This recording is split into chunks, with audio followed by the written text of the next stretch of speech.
Il était une fois, dans un royaume lointain, petit prince nommé Abdelak. Ce garçon, aussi doux que sage, était aimé de tous.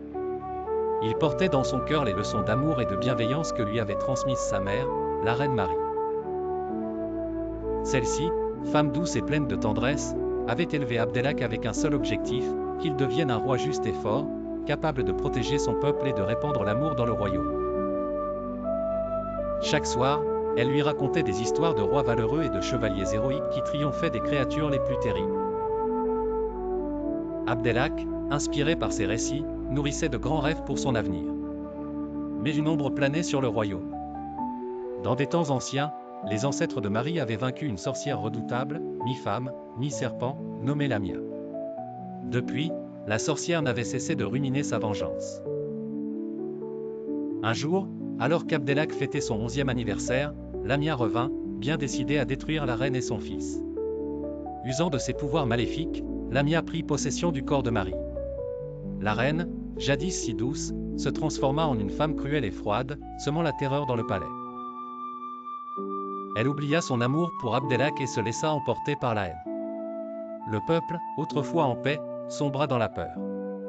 Cependant, Abdelak, fort de la sagesse que sa mère lui avait inculquée, refusa de céder au désespoir. Il savait au fond de lui que cette cruauté ne venait pas d'elle.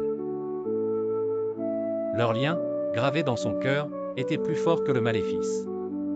Il se rappela les leçons que Marie lui avait transmises, la force véritable réside dans le cœur, dans l'amour et la résilience. Avec une détermination inébranlable, il décida de sauver sa mère et son royaume. Abdelak se lança alors dans une quête périlleuse. Il avait entendu parler d'un artefact légendaire, l'orbe de vérité, capable de révéler la véritable nature des âmes et de briser les maléfices les plus puissants. Le jeune prince traversa des montagnes escarpées, des forêts enchantées, et affronta des créatures terrifiantes. Chaque épreuve qu'il surmontait le rapprochait de son objectif.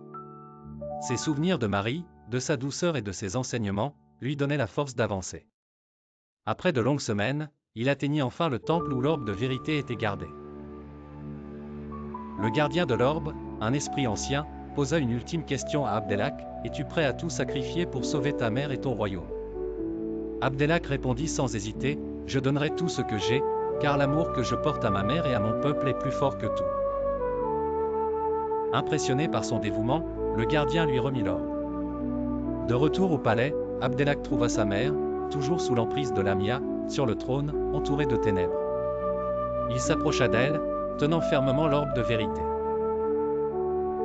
En le levant, une lumière éclatante jaillit, enveloppant Marie et révélant l'esprit maléfique de Lamia, caché dans son corps. Abdelak, avec tout l'amour et la sagesse que sa mère lui avait transmis, prononça des mots de pardon et de rédemption.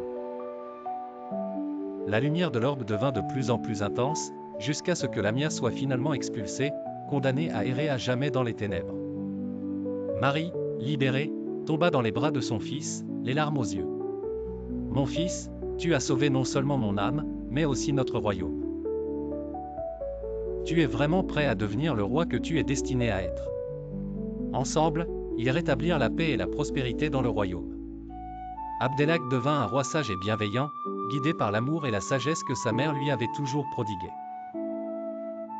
Et sous son règne, le royaume connut des années de paix, tandis que Marie, à ses côtés, continuait de le conseiller avec tendresse. Ainsi, Abdelak et Marie vécurent heureux, ayant triomphé des ténèbres et répandu l'amour sur leur royaume pour les générations à venir.